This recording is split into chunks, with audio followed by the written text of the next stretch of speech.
Just as things go wrong with the heart, the lungs, the kidneys, and the liver, things go wrong with the brain. They always have, they always will, and sooner or later we're going to have to face that. Well, there certainly is hope. I don't believe there's such a thing as no hope. And I think we need to really look to the future, and we're already seeing areas of research that are promising. If you can identify a biomarker before the person has the onset of the disease, it means that you're going to be able to even begin treatment earlier. And you're going to be able to do a lot of things if you have a way of identifying. Or, you might say, well, what about a gene?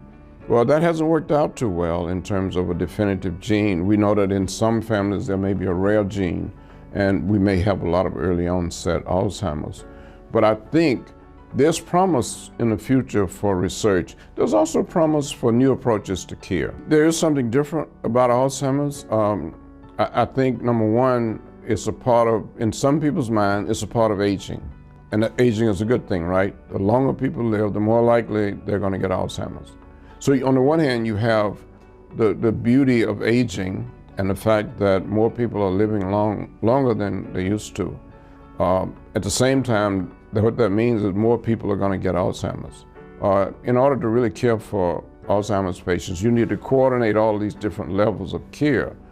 If we can get that kind of communication going, and you can only do that through electronic health records, it would make a big difference. Families would be better supported by health professionals, and they would be feeding health professionals information that could be very helpful, and then also information to researchers that's needed. But I do think we're so caught up in so many things in our lives. There's so many things demanding our attention, demanding our support. Alzheimer's is emotionally draining and physically demanding. It's not glamorous. It's difficult, and yet it's very important.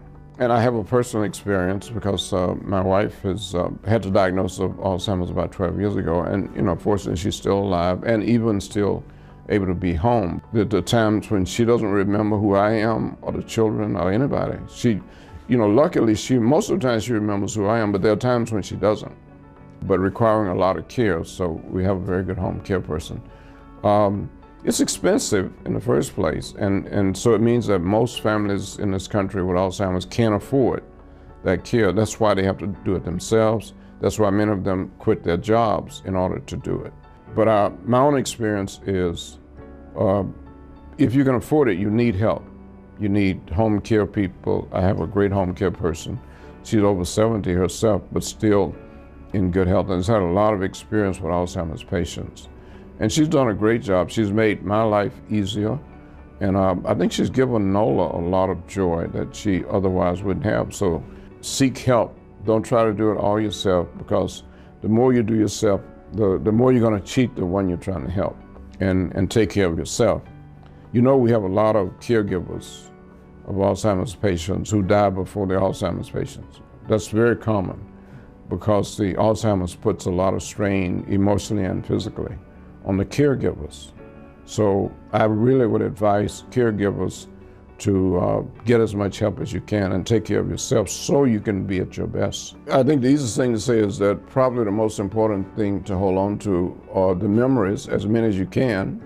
Hold on to the memories and share them, with each other as often as you can, even when you get to the point where the person doesn't share the memories at the same level as you do.